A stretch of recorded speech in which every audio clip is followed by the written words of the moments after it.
Hola, ¿cómo les va? Hoy vamos a cambiar el capítulo en esta materia. Estamos hablando de política y ciudadanía y vamos a empezar con el capítulo 2 que tiene que ver con el poder. ¿Sí?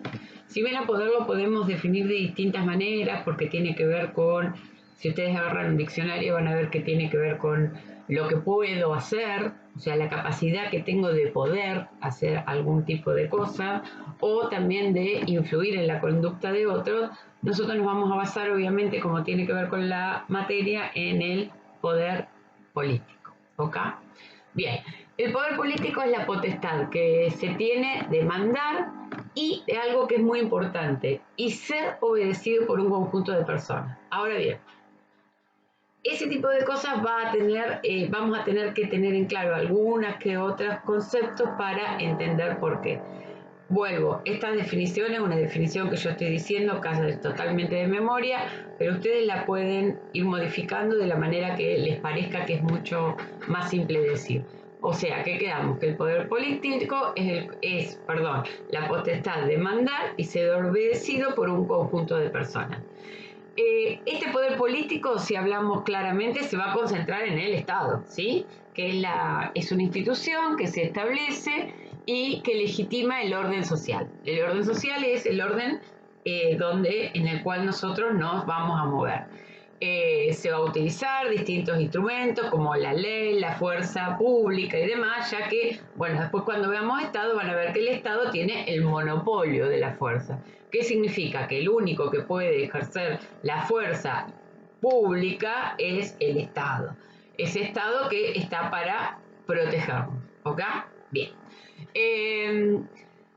Acá hay algo que es muy importante. Cuando hablamos de poder, sí podemos hablar y vamos a hablar principalmente del poder político, pero vamos a tener en cuenta de que hay otras esferas de poder. Es decir, nosotros vamos a encontrar poder en otro tipo de lugares. ¿Ok? Por ejemplo, a lo que el libro se refiere cuando habla de esferas de poder es, por ejemplo, la esfera familiar, la esfera educacional, la esfera de la salud o la esfera jurídica. ¿Qué significa esto? Ejemplo, te guste o no te guste, el poder en tu casa lo tienen tus padres. Es decir, quienes van a decidir sobre lo que vos vas a hacer o no vas a hacer, van a ser ellos, ¿ok? Acá no hay mucha alternativa. Hoy acá podemos ver, por ejemplo, con el tema de la pandemia, podemos ver un poder del Estado también bastante fuerte. Es decir, el Estado hoy está determinando que nosotros no podemos salir a la calle, que nosotros nos están coartando, si quieren, un derecho, que es un derecho civil, como ya lo vimos, que son los derechos de primera generación, que es el libre circulación y que hoy no lo podemos realizar. O sea, fíjense cómo vemos los poderes, pero también vamos a ver que muchas veces se pueden frenar. Bien, estamos de acuerdo con la esfera familiar. En la esfera familiar manda, no importa quién, una persona, mamá, papá, el tío, el abuelo, el perro, no me importa quién manda en casa. Pero hay una persona a la cual respeto y con una persona a la cual me va a decir qué es lo que hago y qué es lo que no hago. Y eso lo cumplo. 2. Esfera educacional. En la escuela. Vamos a la escuela. Si bien podemos o no podemos, es decir, yo puedo tener el poder adentro del aula. Bien, el poder adentro del aula es mío. Es como creo que hemos hablado. Adentro del aula no hay democracia. Acá mando yo y después ustedes tienen que obedecer. Tiene que ver con el poder que tiene un profesor adentro del aula para, por ejemplo, dictar una clase, para, por ejemplo, calificar a ustedes con una nota X, porque eso va a ser totalmente susceptibilidad mía, es decir, lo que yo opino, o sea, es totalmente subjetivo mi opinión, pero obviamente va a estar enmarcado en lo que tiene que ver con mis conocimientos. ¿Está bien? El poder de la salud. ¿Qué significa el poder de la salud? Yo voy al médico porque me duele la cabeza, ¿sí? Al médico me dice tenés que tomar Ibupirac. ¿Yo qué hago? Tomo Ibupirac. ¿Qué hago? Le estoy haciendo caso. Si volvemos a lo que dijimos anteriormente, que el poder es un conjunto, es la potestad de mandar y ser obedecido, tiene poder el médico. Si volvemos al poder educacional, yo les digo, hagan el trabajo práctico o miren este video y ustedes lo miran, tengo poder. Y así sucesivamente. Y creo que me faltaba uno, que es el jurídico, que obviamente es el más conocido, porque son las leyes. Obviamente la ley me va a determinar qué es lo que puedo y qué es lo que no puedo hacer, y eso va a estar en conjunto con una serie de derechos que nosotros tenemos, pero que también tenemos algo que, eso está buenísimo que lo vayamos entendiendo, que son las obligaciones.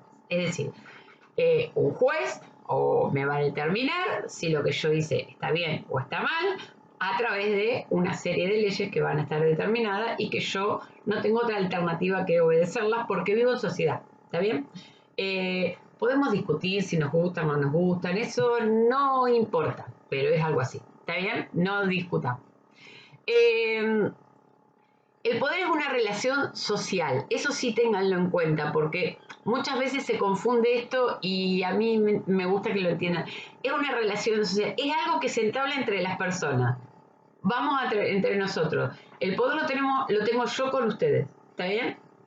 Ahora, eso que yo les digo va a estar dado de distintas maneras.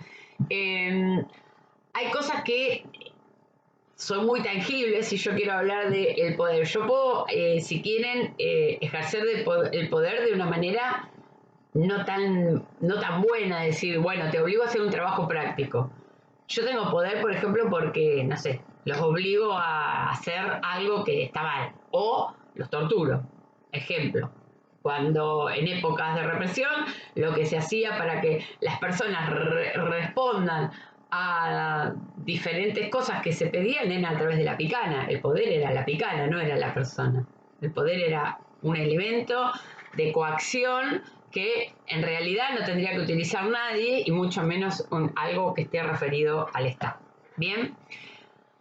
Ustedes van a ver también que hay algo que está muy bueno, que son como las formas de ejercicio del poder. ¿De qué manera yo puedo ejercer el poder? Hay tres: la persuasión, la manipulación y la coacción.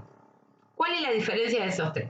La persuasión es que yo te tengo que convencer a vos que lo mejor que hagas es lo que yo te estoy diciendo.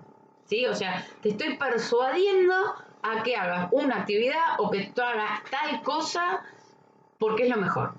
¿Está bien? Por otro lado, puedo manipularte, que eso ya no está tan bueno, pero bueno, existe, que es la manipulación. Es dirigir tu conducta. Es decir, si haces esto, te conviene por esto. Que tampoco sabemos si esto que yo les estoy diciendo es verdad. Lo que yo estoy haciendo es manipulando tu conducta. No sé, a ver, vamos a poner un ejemplo del aula. A vos te conviene, fíjate que si vos haces el trabajo práctico, te va a ir mucho mejor que lo que le fue a Menganito, que no hizo el trabajo práctico, y fíjate que tuvo esas consecuencias, y bueno, mejor que vos no tengas esa consecuencia. La idea es que yo hable con vos y te diga, che, negro, hacé las cosas porque te conviene, y ya está. Bien. Y la última es la coerción. Ahí es directamente te obligo. Ahí no tengo, ahí directamente ya no estoy ni tratando de convencerte, ni tratando de nada por el estilo. Lo que yo estoy haciendo directamente es obligarte. Tenés que hacer las cosas como yo quiero y de determinada manera. Esa coacción puede ser violenta o no violenta, es decir, en este momento lo estamos hablando, o sea, te puedo obligar hablándote o lo puedo ejercer de manera violenta. Ustedes van a ver también acá en esta parte que hay dos palabras que están muy buenas y que se van a relacionar. Dos palabras que están buenas en el sentido de que se van a relacionar con el poder y que vamos a ver que cómo tienen tanto que ver. Una es la autoridad y la otra es la legitimidad. ¿Está bien? Si bien parecen palabras parecidas en algunos casos, no lo son, van a ver que no es lo mismo la autoridad que la legitimidad, y eso es para que ustedes lo tengan en cuenta. Por ejemplo, ¿qué es la autoridad? Es el poder que ejerce alguien, X, no importa quién es esa persona, sobre otros, pero que aceptan esa relación. Es decir, yo acepto que esa persona tenga autoridad sobre mí. Volvamos al aula. Ustedes aceptan que yo tenga autoridad en el aula. ¿Está bien? Eso es algo que está explícitamente dado. ¿Está bien? No sé si se entiende bien. Y por otro lado está la legitimidad, que no tiene que ver con lo mismo. Muchas veces se cree, hay una creencia, si quieren, de que es lo mismo y que es la creencia en esa autoridad. Y no tiene nada que ver con una. Es el consentimiento de que se le da a la persona a que tenga esa autoridad. Muchas veces cuando hablamos de poder político, la legitimidad en un político tiene que ver con el voto. ¿Sí? Yo legitimo al poder político, ¿cómo? Votándolo. Esa es la legitimidad que tiene un político, el voto. Pero en un aula la legitimidad me la dan a ustedes, por ejemplo, cumpliendo lo que yo les pido. Yo creo que muchas veces se relacionan en el sentido de que autoridad y legitimidad tienen que estar muy de la mano en el que yo tengo la autoridad si ustedes legitiman esa autoridad, si no tampoco la tengo. ¿Sí? ¿Se entiende? Yo tengo autoridad con ustedes. Yo les estoy obligando a que vean este video, yo los estoy obligando a que hagan algo. Perfecto. Tengo autoridad hacia ustedes. Ahora bien, ustedes legitiman esa autoridad respondiéndome.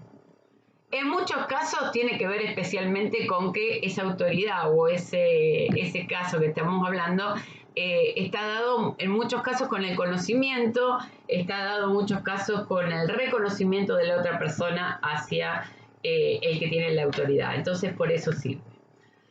Bueno, espero que les sirva. Tengan en cuenta que los videos no pueden ser demasiado largos porque si no, no se pueden subir. Esta semana es lo que vamos a hacer. La semana que viene nos volvemos a encontrar en el tablón. Un beso grande para todos. Cuídense.